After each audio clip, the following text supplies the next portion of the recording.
நாம் நமது இல்லத்திலே அல்லது வாழ்க்கை பாதையிலே அல்லது ஊரிலே அமைதியாகவும் நல்ல உறக்கம் காண்கிறோம் என்றால் அதற்கு உறங்காமல் எல்லைப்புறத்திலே குளிரையும் வெயிலையும் எதையும் எதிர்பாராமல் உறங்காமல் வீட்டிருக்கிற கண்கள் தான் நம்மை உறங்க வைக்கின்றன.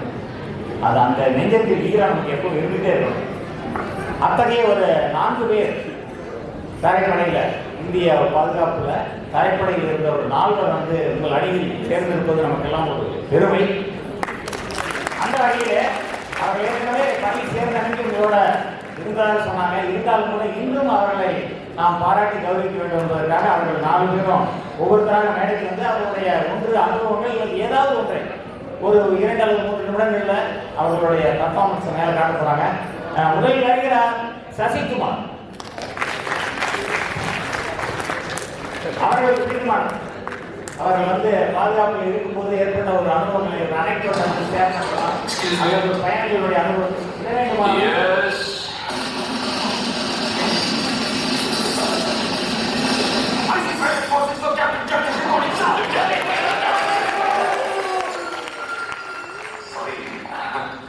தாய் இருந்தால் துன்பம் இல்லை, தந்தை இருந்தால் தவிப்பு இல்லை, தங்கை இருந்தால் தனிமை இல்லை, தோழர் இருந்தால் வெற்றி உண்டு. என் அன்பு சகோதரர்களே, தோழிகளே, தோழர்களே, யாரும் ஊரே யாவரும் கேளு கணியன் பூங்கொண்டாவின் வார்த்தைப்படி இன்று நான் உரைக்கும் என் குருவான டாக்டர் ஏபிஜே அப்துல் கலாம் அவர்கள் ஆசைப்படி முதல் வழக்கத்தை தெரிவித்துக் கொள்கிறேன்.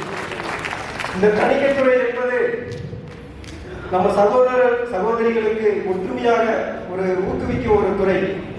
எங்கு சென்றாலும் இன்று மகிழ்ச்சி என்ற பாதையை நோக்கி செல்ல வேண்டும். உச்சி வெயில் காய்ந்து விட்டால் ஒரு உணவு காயாது. உச்சத்தை தொடும் வரை ஒரு உணவோடு வெற்றி பாதை புகழோடு வாழும்.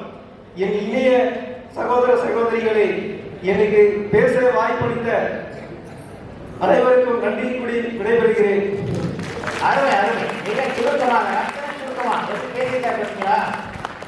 மிகவும் நன்றி.